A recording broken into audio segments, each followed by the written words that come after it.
wacan daawadayaal waxaad ku soo dhawaataan warka Juba TV ee magaalada Muqdisho qodobada ugu waaweyn waxaa kamid ah madaxweynaha Soomaaliya Xasan Sheekh Maxamuud oo meel mariyo go'aan dhawaan ay xukuumadda soo saartay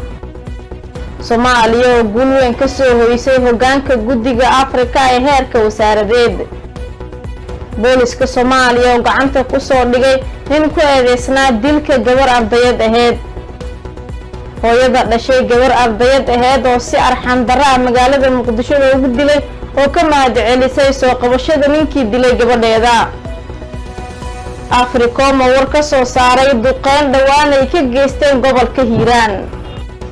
baaraadka dibadda warka ay ku daawan doontaan waxaa kamid ah dowladda Shiinaha oo qorsheynaysa inay sameysato roob macmal ah